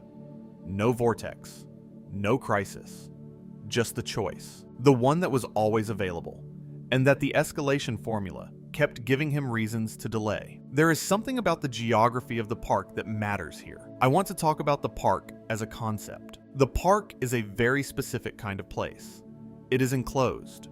It has defined edges. It is maintained, which means its defining feature, as a space, is that it stays the same. The groundskeeper's job is literally to prevent the park from changing, to maintain the appearance of order and the look of a kept space. The grass is cut. The paths are clear. Nothing grows outside its designated area. Mordecai has been maintaining a park for 8 seasons. He has been doing, professionally, exactly what he has been doing internally, maintaining the appearance of order, keeping things from changing too much, clearing the paths and keeping the grass at the designated height. This is the show's most quietly devastating spatial metaphor, and it never announces itself. The park is not symbolic in the way that a children's show usually uses symbols. It's just the setting. But the setting, looked at through the lens of what Mordecai is doing to himself, becomes something more than a setting. It becomes the external expression of his internal condition. A park is a managed space. It is nature made to stay still. Mordecai's inner life is managed to stay still. He maintains it. He keeps the paths clear. He prevents the growth from going outside the designated area. And then he clocks out and goes back to the house. And the next episode begins.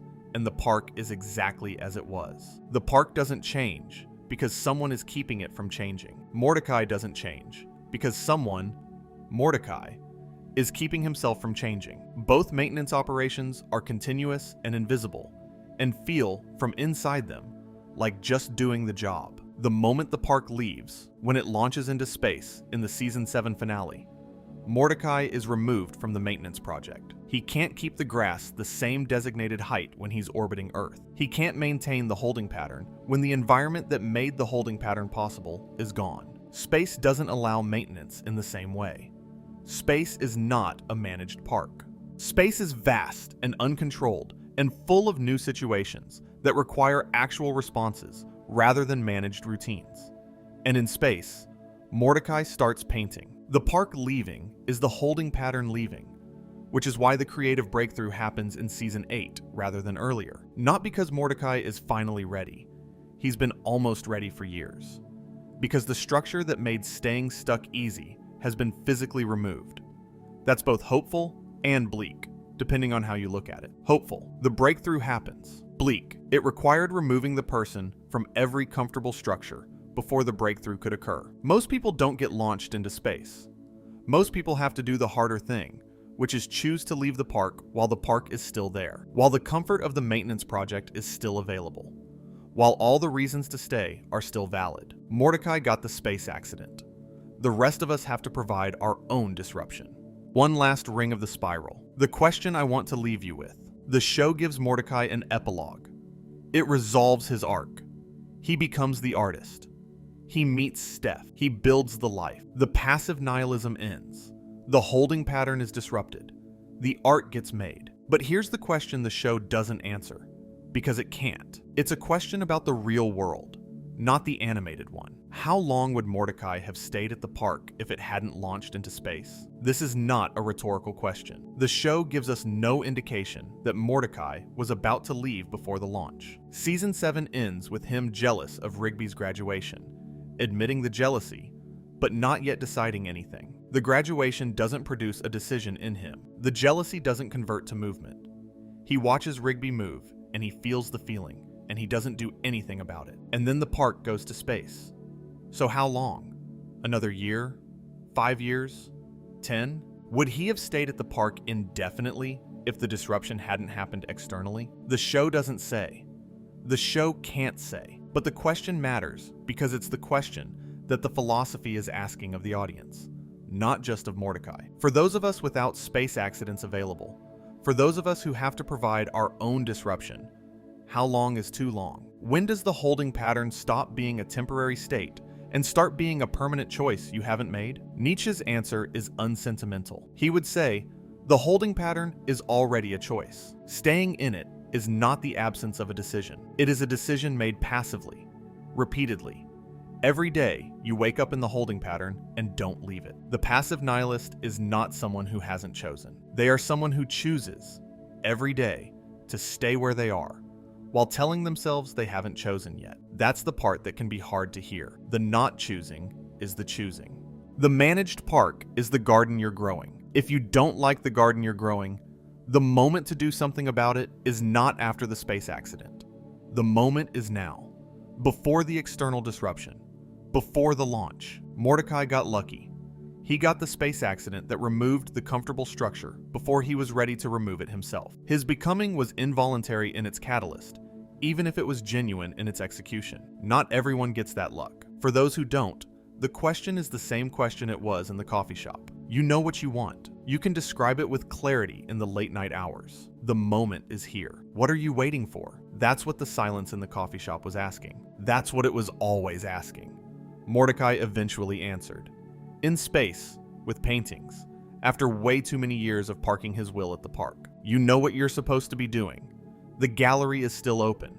Good night. I want to talk about something I've been holding in reserve, which is J.G. Quintel's specific voice performance as Mordecai, because it's one of the most underappreciated achievements in the entire show, and it's directly relevant to the philosophical argument. Quintel voices Mordecai. This is known. What's less discussed is what he does with the voice to distinguish Mordecai from himself, because Quintel also voices High Five Ghost and occasional other characters, and the choices he makes for Mordecai are specific and deliberate. The Mordecai voice is low effect, not flat, not emotionless, but controlled. Controlled in the way that a person who is managing the expression of their inner life sounds controlled. There's warmth in the voice. There's genuine feeling, but it's delivered with a specific restraint. The slight tightening that tells you something is being held rather than released. Compare this to Rigby, voiced by William Salyers, who is all release. Rigby's voice is too loud, too fast, too big for the moment. He overshoots the emotional register constantly. Mordecai undershoots it, and that's precisely the point. Mordecai is, vocally, the person who is always holding a little back, always slightly less present in the moment than the feeling would suggest. The voice performs the passive nihilism before the plot does. You can hear the gap between what he's feeling and what he allows to come out, in the specific quality of restraint in the performance. This is most audible in the romantic scenes. When Mordecai talks to Margaret, when he is in the moments where he could say the thing and doesn't. The voice doesn't crack or go high with emotion. It stays controlled. It stays in the managed register. And that control, that refusal to let the voice carry the full weight of what he's feeling, is the performance of the same failure that the plot is describing. The voice is in a holding pattern. Even when the plot tries to force a breakthrough, the voice holds back a little. Quintel plays the restraint because he understands something about Mordecai that the voice has to carry. This is a person who is fundamentally not trusting the expression of what's inside him. The art school critique hurt because it assessed the expression, and since then, the expression has been managed. The voice is the expression being managed. This is why, when Mordecai eventually leaves the park in the epilogue and becomes a successful artist, the show doesn't give him a speech. It gives him a montage, silent images of a life being lived, because the voice has been saying the same thing for 8 seasons. I'm holding back. I'm not quite saying it. I'm managing the expression. And the show knows that at the end, what matters isn't finally saying it in words. What matters is doing it in paint. The art is the speech. The gallery is the thing the voice couldn't manage. The paintings of his experiences, of Margaret and CJ and Rigby and the park, are the fully expressed versions of everything the voice held back for 8 seasons. He said it, just not in words. Let me also spend some time on the specific nature of what Mordecai paints in the epilogue, because the show is very deliberate about it. Abstract art. He makes abstract art of his experiences. This is not accidental. Portrait work is what he failed at, or was told he failed at, in art school. The professor's critique was of his portraits, his ability to render the human face, to capture the inner life of another person in paint. And he responded to that critique by stopping. But abstract art doesn't require you to capture the human face accurately. Abstract art requires you to render your own experience, not the subject's inner life, but your response to it, your feeling about it, your own perception filtered through your own specific way of seeing. Abstract art is not about accurate representation.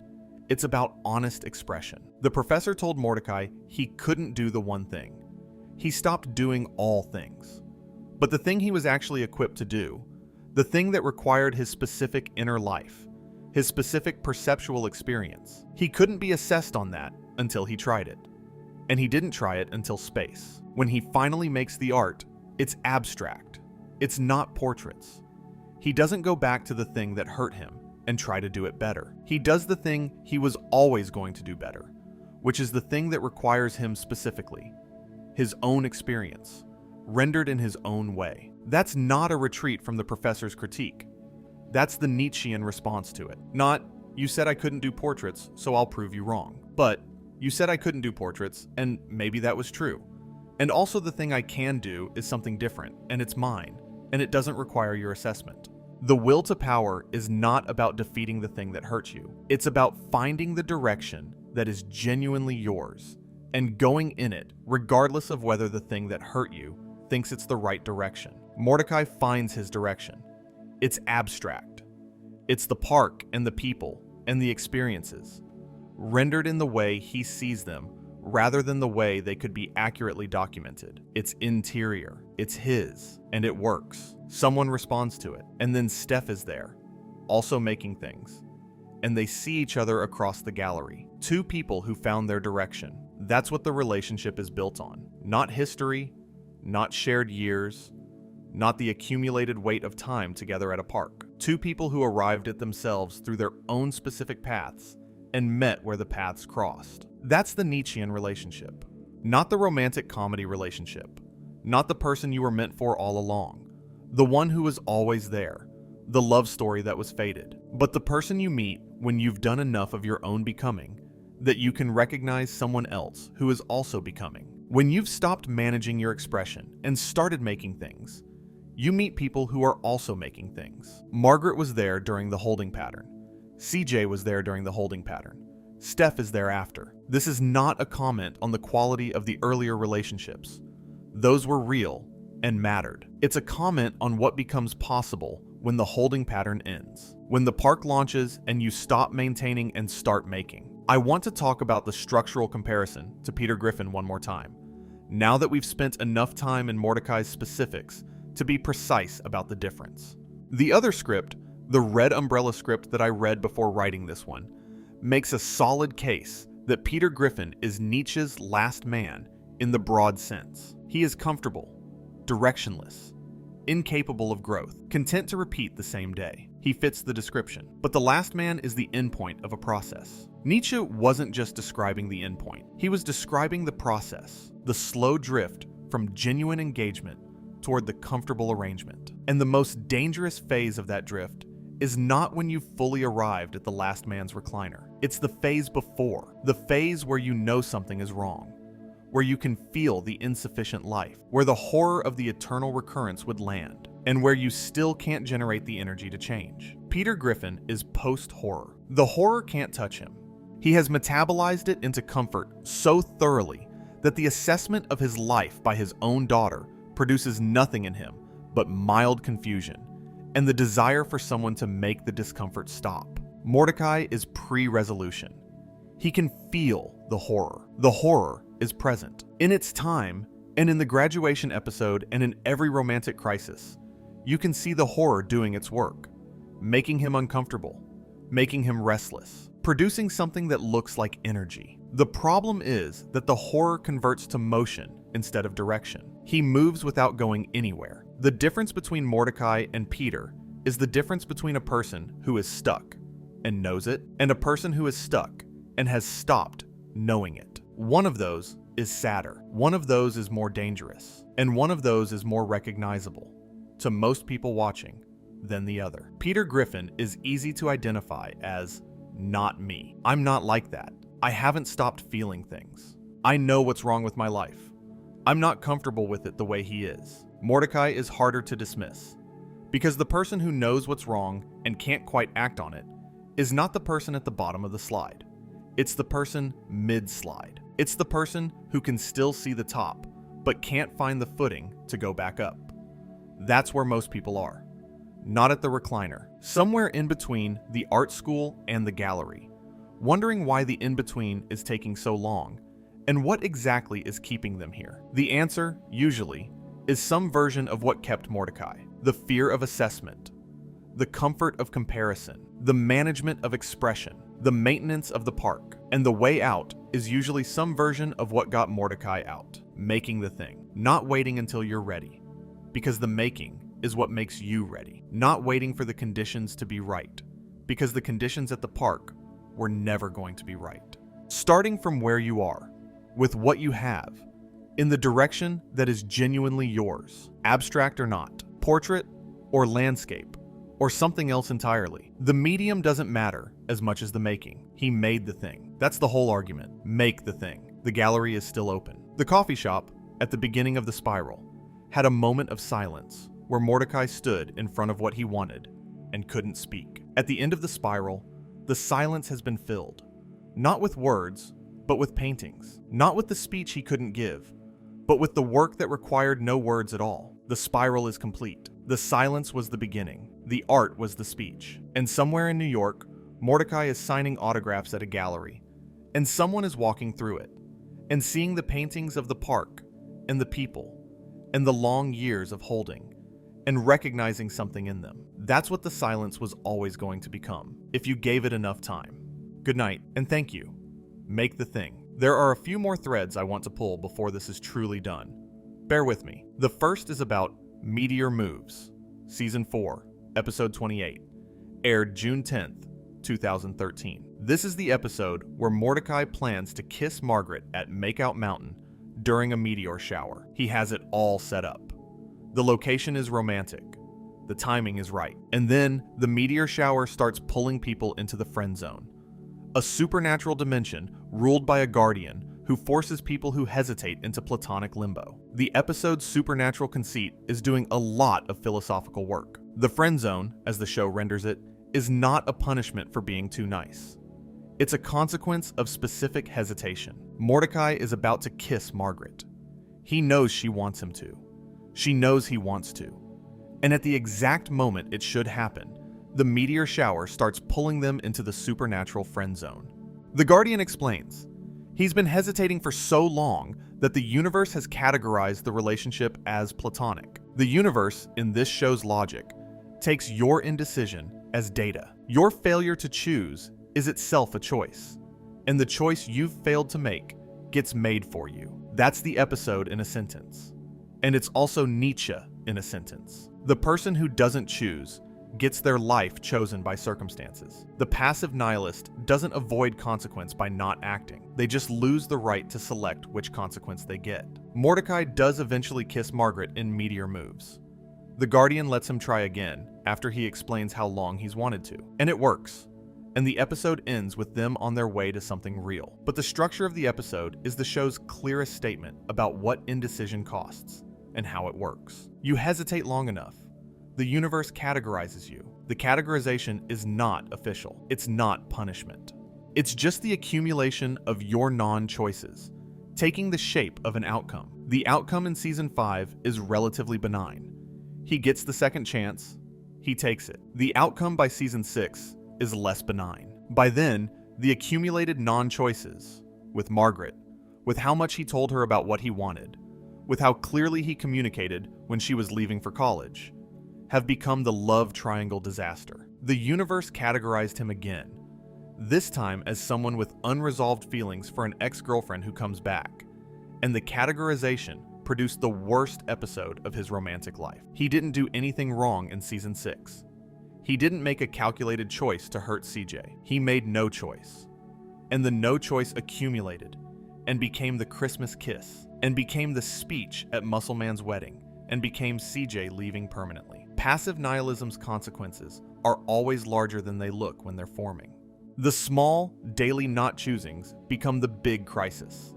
Not through any single bad decision, but through the weight of accumulated avoidance finally expressing itself in a moment you can't control. The friend zone is the show's most precise image of this. The guardian of the friend zone doesn't trap people because they're bad. He traps them because they waited too long. And the waiting, the very human, very understandable, not malicious at all waiting, is what the show is most interested in examining. Now let me talk about something lighter, because this essay has been sustained sadness, and I want to briefly acknowledge that Mordecai is also very funny, and the comedy of his romantic failures is part of what makes the philosophy land. There is a specific kind of comedy that comes from watching a capable person fail at something they should be able to do.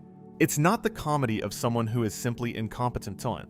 That's the Peter Griffin comedy, the person who doesn't have the tools and keeps trying anyway. It's the comedy of someone who clearly has the tools and keeps not using them. The gap between the capability and the execution is the comedy. Mordecai is very competent at the park.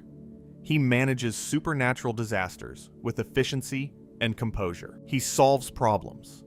He provides good advice to other characters, including Rigby, including Benson. He has genuine emotional intelligence. He can see what's happening in other people's lives with clarity. He is not, except in one very specific domain, an idiot. In the domain of his own romantic life, he becomes something close to an idiot. Not because his intelligence fails, because his intelligence turns on itself. He is so aware of the stakes, so capable of imagining the ways things could go wrong, that the awareness paralyzes the action. He knows too much. He runs too many scenarios. He calculates until the moment passes. This is a specific failure mode of intelligent people, and it's genuinely funny in the way that recognizable failure is funny. You watch Mordecai construct elaborate explanations for why the moment isn't quite right yet, and you laugh because you have done this. Not necessarily about a romantic interest, but about something. The project that isn't quite ready to show. The conversation that isn't quite the right time to have. The risk that you'll take when conditions are better. The conditions are never better. This is the joke the show is telling. Mordecai prepares for the moment so thoroughly that the moment passes while he's preparing. The preparation was the avoidance dressed up as responsibility. And you laugh. And then it stops being funny when you trace what the avoidance cost him across 6 seasons. And it's 2 relationships and 1 wedding, and a person who cut ties with the entire group. The comedy and the tragedy are the same thing viewed from different distances. Up close, it's sad.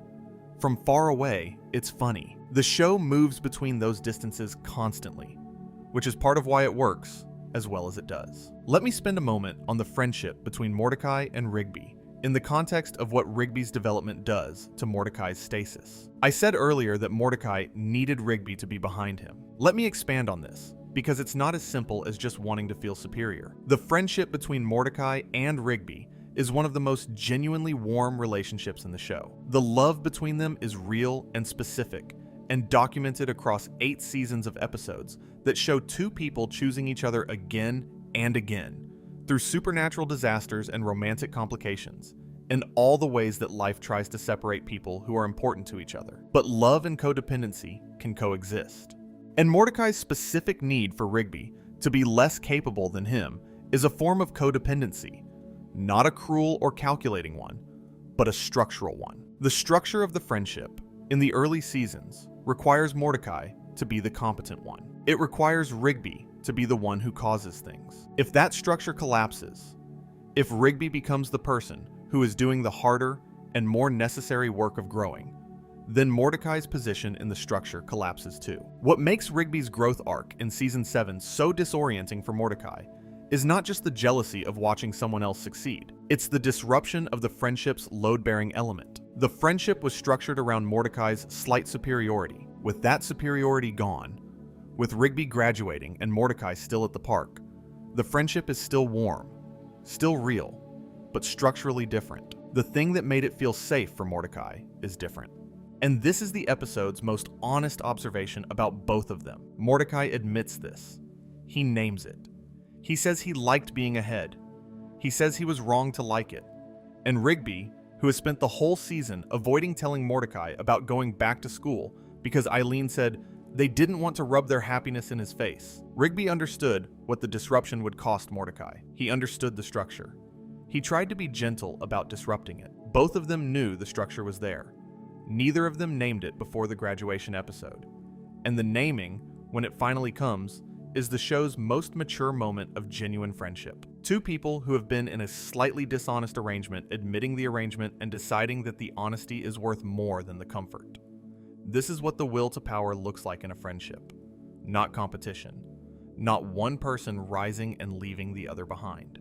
But the specific honesty that says, I was using our dynamic to avoid something, and I'm going to stop doing that.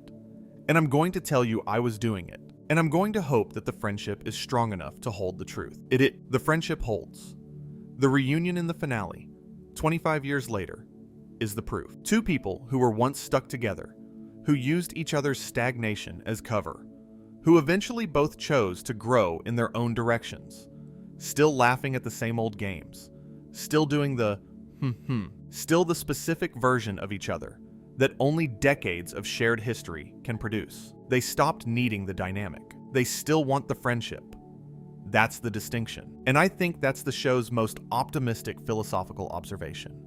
Not that the growth was easy, or that the passive nihilism had no cost, but that the friendship could survive the honesty about the dynamic.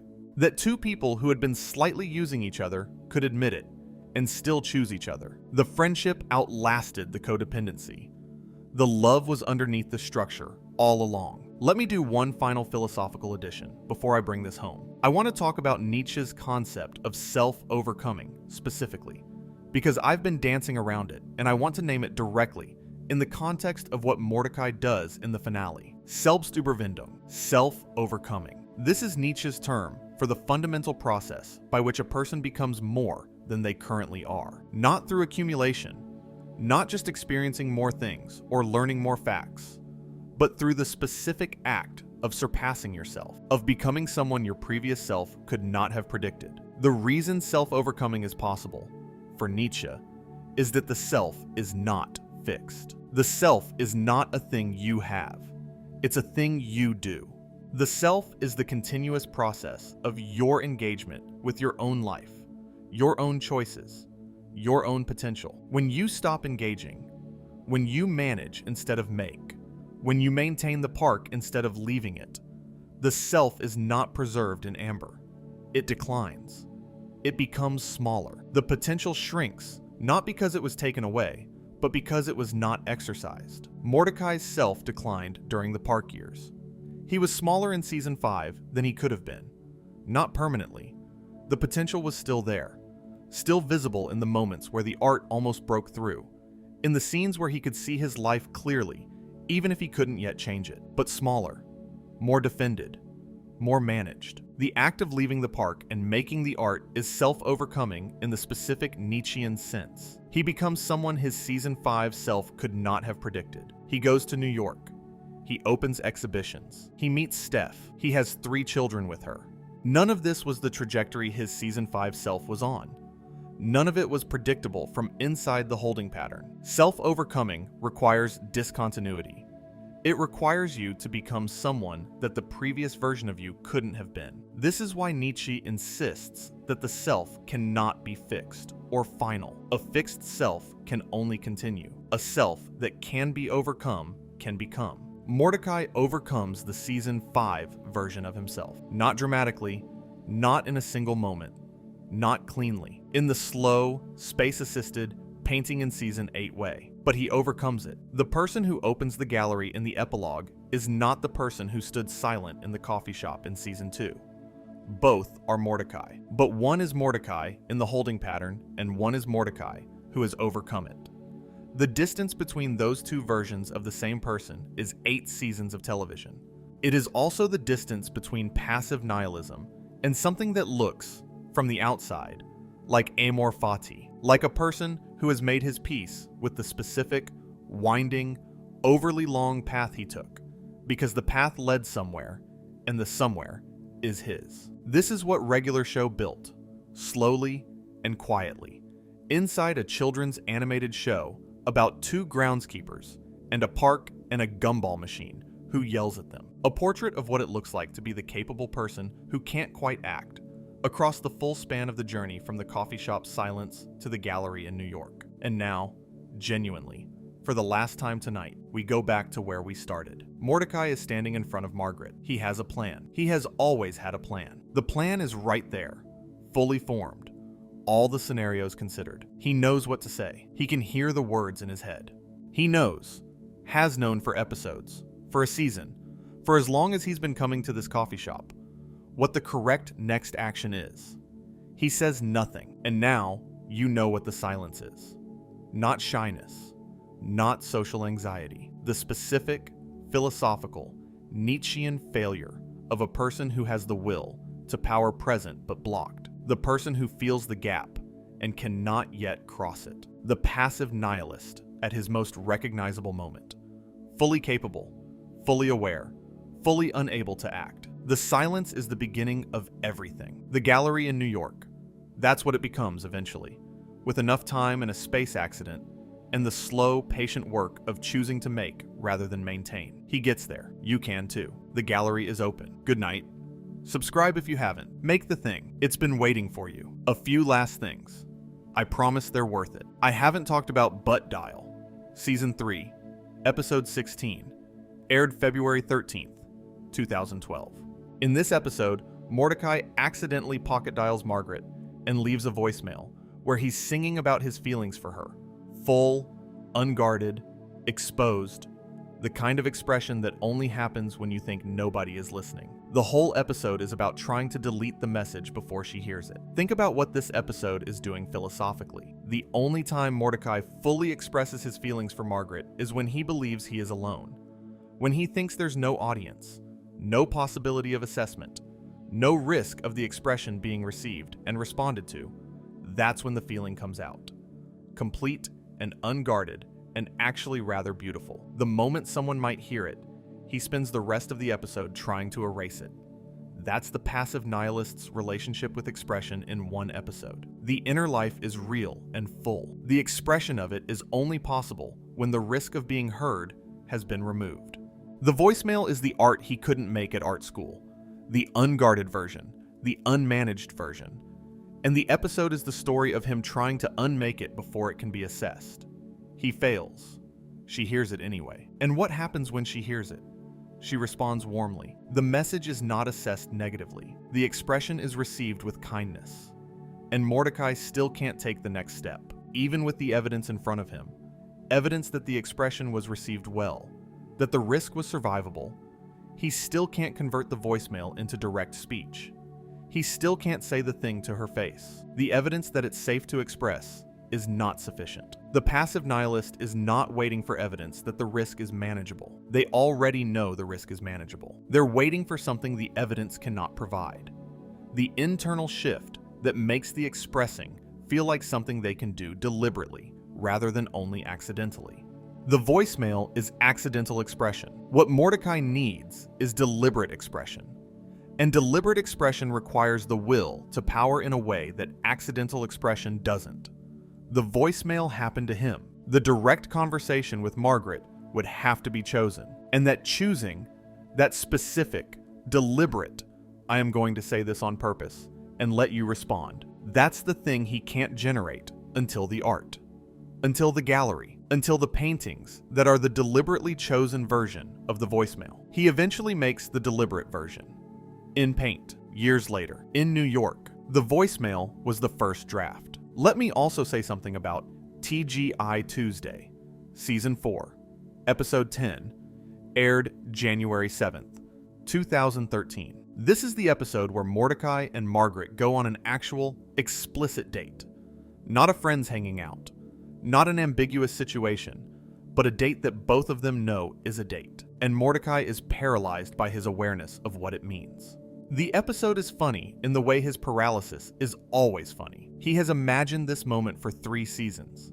Now it's here. He is on a date with Margaret, an actual date, and he can barely function because the gap between the imagined version and the real version is too wide. He's been running the simulation for so long that the real thing is almost harder than the fantasy. The fantasy was manageable because it was his. The reality requires him to be present for something he cannot control. This is one of the show's most honest observations about what chronic planning and fantasizing does to genuine presence. You can think about a thing so much, in such detail, with such thoroughness, that when the thing actually happens, you are not equipped to be in it.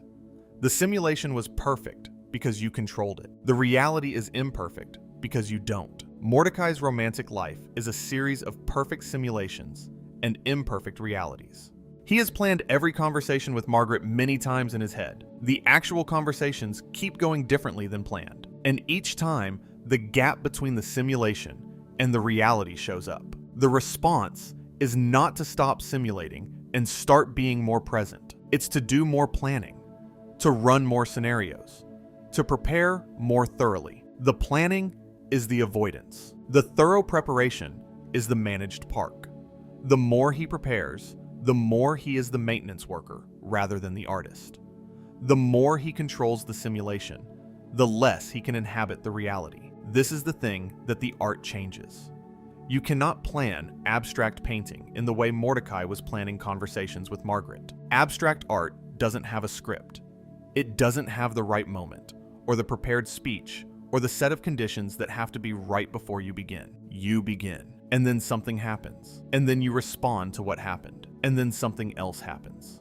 Abstract painting is the practice of being present.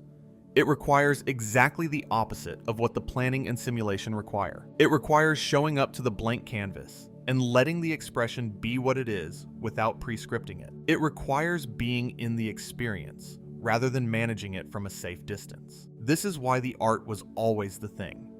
Not because painting is objectively better than talking, but because making abstract art required Mordecai to practice exactly the skill that his romantic life kept revealing he didn't have. The ability to be fully present in an experience he couldn't control. The gallery was a version of the conversation he couldn't have with Margaret in Season 2. He showed up. He made the thing. He let it be seen. He didn't know how Steph was going to respond. He showed it anyway. And she saw it. And she was also there, also making, also showing. And they saw each other. That's the thing that the simulation could never produce. Two people who are both actually present, both actually making, both actually visible to each other. Not the planned version, the real one. He got to the real one. It took 8 seasons and a space accident and years in New York and some time to figure out how to paint. But he got there. Last thing. I want to close with something small and specific and true about the show that I think earns the philosophical weight I've been putting on it tonight. Regular show ran for 8 seasons, 244 episodes, from September 6th, 2010 to January 16th, 2017. It was created by J.G. Quintel, who also played Mordecai, who also based the show on his own experiences at CalArts and in early adulthood. It won 1 Emmy for Excellent in 2012 and was nominated for several more across its run. It was beloved by children who didn't know what any of this meant, and by young adults who recognized it dimly, and by the people rewatching it now who recognize it entirely. It was a cartoon about 2 groundskeepers who avoided work and accidentally caused supernatural disasters.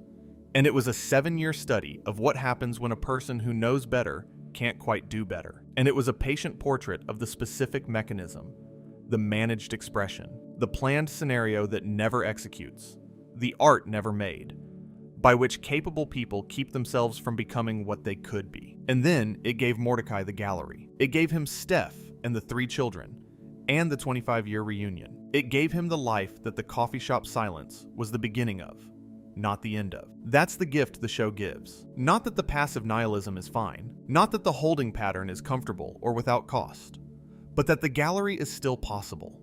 That the silence at the beginning doesn't have to be the final word. That even the long way around, the park years, the love triangle, the space, the abstract paintings, arrives somewhere. You are probably, right now, in a room that is comfortable. You have probably, at some point today, been the person who knew what they should do and didn't quite do it. You are probably, in some specific dimension of your life, the person who has the plan and can't quite execute it, who is managing the expression rather than making the thing, who is at the park rather than at the gallery. Most of us are. Most of us are somewhere in the long way around. Mordecai got to the gallery. The spiral is complete. Back to the coffee shop. Back to the silence. The silence was the beginning. Good night. One genuinely last thing about the show's decision to have Mordecai end up with Steph, a character who has no lines, who appears only in a montage, who the show's own writers admitted they never quite gave a name to, rather than with Margaret or CJ. The reaction to this choice, when the finale aired in January 2017, was divided. Some fans were frustrated. They had invested years in the Margaret arc, years in the CJ arc, and the show resolved neither of them. Mordecai ends up with neither of his loves. He ends up with a Batwoman at a gallery, who appears for approximately 90 seconds of screen time. But I think this is the most philosophically correct decision the show could have made, and it's worth explaining why. If Mordecai had ended up with Margaret, after everything, the show's arc would be, indecision eventually resolves into the right choice, and the right choice was the first choice all along. The message would be, the hesitation didn't cost you anything real. Just wait it out, and you'll get the thing you wanted. That's not true. The indecision cost him Margaret and CJ and Muscle Man's wedding, and CJ's connection to the whole group. The passive nihilism had real costs. Showing it having no real costs would have been dishonest. If Mordecai had ended up with CJ, after the love triangle, the show's arc would be, the disruption of the holiday party and the wedding were obstacles to be overcome, and after overcoming them, you get the relationship back. The message would be, the passive nihilism can be forgiven and restored. But the show's writers said that Mordecai was too wishy-washy with both of them. That's not a forgivable thing in the simple sense. It's a real thing that really cost him those relationships. The show respects that cost. The decision to have him end up with Steph, someone he meets after becoming the artist, after leaving the park, after finally doing the thing, is the show's most precise philosophical statement about what the passive nihilism actually cost him. It cost him Margaret and CJ. Those relationships happened in the holding pattern, and the holding pattern ended them. What he gets, in exchange, is the person he meets when he's finally himself. The person who finds him when he has stopped managing and started making. Not a reward for growth. Exactly. Not the thing he wanted as compensation for finally doing the right thing. Just the person who appears when the conditions change. When the holding pattern ends and you show up somewhere as the person you were becoming instead of the person you were managing to be. Steph is not a better person than Margaret, or a better match for Mordecai than CJ. She is simply the person who is there when he is finally there, when he has finally arrived at himself. That's both sad and right. Sad because Margaret and CJ were real and good. Right because the show was honest about what the passive nihilism cost. The gallery is not the reward. The gallery is just where you go when you finally go. And who you find there is who is there when you finally arrive. Mordecai found Steph. The coffee shop was a long time ago. The silence is complete. Good night, thank you. Subscribe if you haven't. The gallery is still open. One thing I keep returning to, and this is genuinely the last thing, the show's choice of medium. Nietzsche wrote philosophy. Quintel made a cartoon. The cartoon reached more people with Nietzsche's central insight than most of the academic commentary on Nietzsche ever has. Not because the cartoon is dumbed down, it isn't, but because the cartoon does the thing that philosophy describes without describing it. It demonstrates passive nihilism rather than arguing about it. It shows you what the holding pattern looks like from inside, sustained across 244 episodes, until the weight of the accumulation is undeniable. That's what art does that philosophy can't quite do on its own. It makes you feel the thing rather than understand it. You understand Nietzsche's Last Man intellectually in 5 minutes. You feel Mordecai's specific version of passive nihilism across 8 years of watching him stand in front of coffee shop windows and not quite saying the thing. The feeling is what lands. The feeling is what stays at 2 in the morning. He stood in the coffee shop. He couldn't speak. He knew what he wanted. He couldn't generate the will to cross the gap. And then, eventually, he painted it. That's the whole story. And it was worth all 8 seasons to tell it completely. Good night. Make the thing. The gallery is still open. And if you've made it this far, through Nietzsche, and the coffee shop, and the gallery, and the space accident, and everything in between, thank you. This was one of the longer journeys we've taken together on this channel. Subscribe if you haven't. It genuinely helps us keep doing this. And be kind to the version of yourself that's still standing in front of the thing you want, not quite saying it yet. You have time. He did too. He got there. Good night. Actually, one more genuine observation before I close this conversation about why this specific show, this specific character, lands with the generation it lands with. Regular Show premiered in 2010. The audience that was 15 when it started is 30 now. That audience has spent the intervening years doing the thing Mordecai was doing, inhabiting various holding patterns, developing elaborate plans that don't quite execute, accumulating experiences that feel like motion without quite adding up to direction, and watching Mordecai get to New York, get to the art, get to Steph. Watching that even through a 2-minute montage at the end of the series does something for that audience that is hard to name precisely. It says, the accumulation was not wasted. The holding pattern was not the end. The coffee shop silence was the beginning of something, not the end of something. And whatever gallery you're supposed to get to, you can still get there.